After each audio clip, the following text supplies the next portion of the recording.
हरियाणा के गांव में रहने वाला एक लड़का जिसका नाम सोनपाल चौहान था, जो हमेशा खुश तो रहता पर कोई ना कोई उसे दुखी कर ही देता था।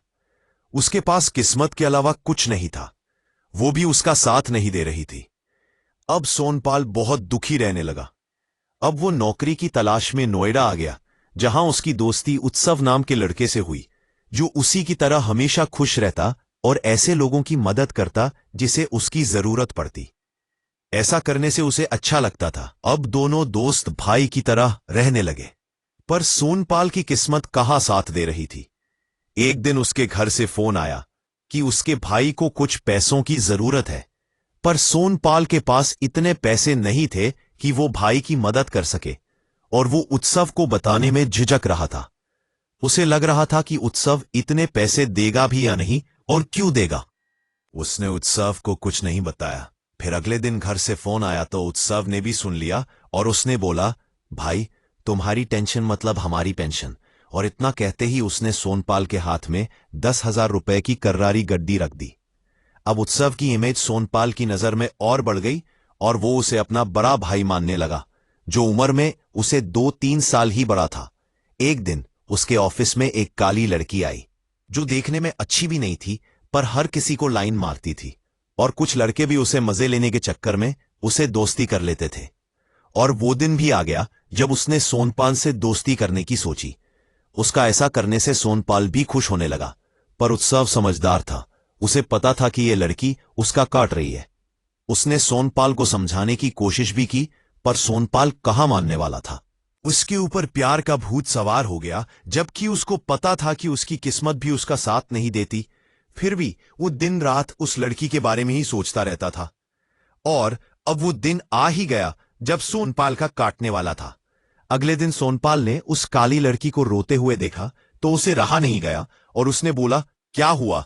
और इतना कहते ही उस काली लड़की ने बोला, उसको कुछ पैसों की जरूरत है और तुम ही मेरी मदद कर सकते हो। सोनपाल ने यह सुना तो उसे बहुत अच्छा लगा और उसने उसकी मदद करने की सोची। और अगले दिन ही उत्सव को फोन मिला दिया और बोला, भाई मुझे कुछ पैसों की जरूरत है। उत्सव सब समझ गया था कि यह उस काली लड़की की कोई चाल है, और उसने सोनपाल को फिर समझाया, भाई तू ऐसा मत कर, तेरा बहुत बुरा काटने वाला है। पर सोनपाल कहां मानने वाला था और उसने बोला, भाई तू मदद करेगा या नहीं। पर उत्सव भी कहां मानने वाला था, उसमें भी तो मदद करने की चूल थी, और उसने फिर सोनपाल के हाथों में पैसों की गड्डी रख दी। अगले दिन सोनपाल ने उस काली लड़की को पैसे दे दिए और बोला, और चाहिए होंगे तो बता देना, मैं मदद कर दूंगा। पास में खड़ा उत्सव सब सुन रहा था। उसे पता था कि ये काली लड़की झूठ बोल रही है, पर वो करता भी क्या। दोस्ती के आगे वो भी बेचारा मजबूर था। फिर क्या होना था, वो काली लड़की अगले दिन ऑफिस नहीं आई। पता किया तो पता चला कि वो ऑफिस छोड़कर अपने गांव चली गई है। सोनपाल ने उसको फोन किया तो पता चला कि उसका नंबर तो ब्लॉक कर दिया है। अब यह सुनकर सोनपाल की आंखों में आंसू आ गए और वो उत्सव के पास जाकर रोने लगा और कहा, भाई तू सही बोलता था, मैंने तेरी एक नहीं मानी, और मैं ये कैसे भूल गया था कि मेरी किस्मत भी मेरा साथ कभी नहीं देती। फिर भी मैंने ऐसा किया।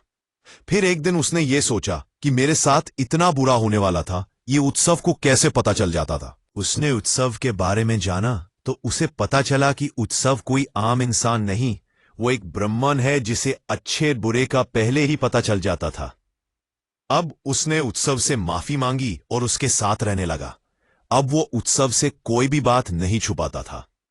इस कहानी से ये सीख मिलती है कि आपके चाहे कितने भी दोस्त हो, पर आपकी लाइफ में एक ब्राह्मण दोस्त होना चाहिए, क्योंकि उन्हें आपके अच्छे और बुरे होने का पहले ही पता चल जाता है।